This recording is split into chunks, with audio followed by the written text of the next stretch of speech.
चतुर रहे न चित्त, वेणे वाग्यो न रहे, रईय लटजे नित, हींअड़ो वाट विरख जियां।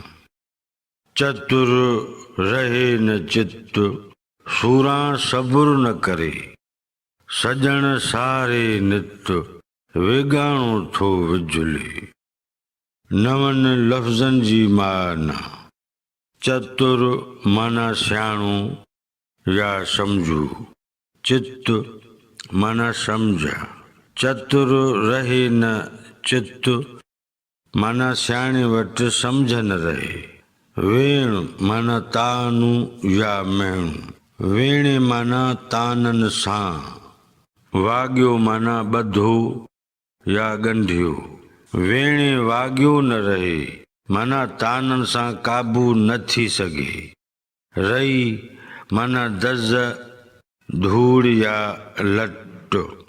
नित हिन बैत मूजिबि माना आहे हमेशा या हरदम।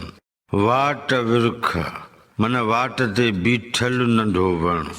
सूरा माना सूरन जे करे। वेगाणो माना बेगानो, हेकिलो अकेलो। विझुले माना रोज राड़ो करे परेशान थो थिए। मौज़ू ऐं मज़मून जे लिहाज़ खां ही ॿई बैत हिक ॿिए सां हिक जहिड़ा ई रखनि था।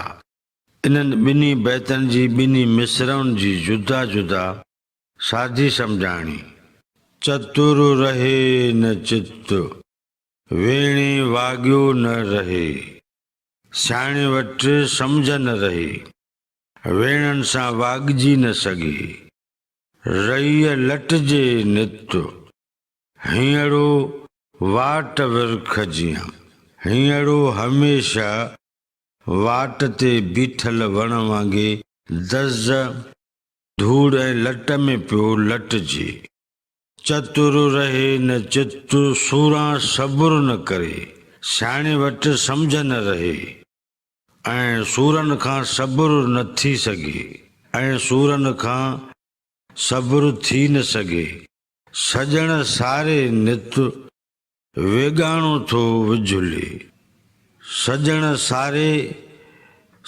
सारे वेगाणो छो विझुलंदो वते।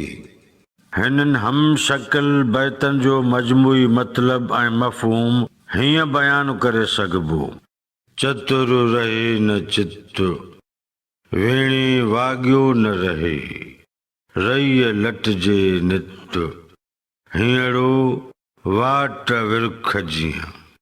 लतीफ़ साईं चवे थो त पिरिन जो प्रीतणो ईअं असरअंदाज थिए थो जो सियाणे जी सम्झ कम नथी करे। तबियत ते ताना असर अंदाज नथा थियनि। मुंहिंजो हाल हक़ीक़त हीअं त मां रस्ते ते बीठल नंढे वण वांगुरु दज़, मिटी, धूड़ सां भरबो थो वञा।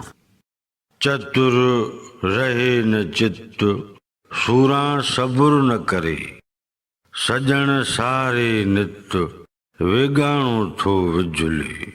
लतीफ़ साईं चवे थो त पिरिन जो प्रीतणो ईअं असर अंदाज थिए थो जो सियाणे जी सम्झ कम नथी करे ऐं सूरनि खे सहसाए सबुर नथो करे सघिजे।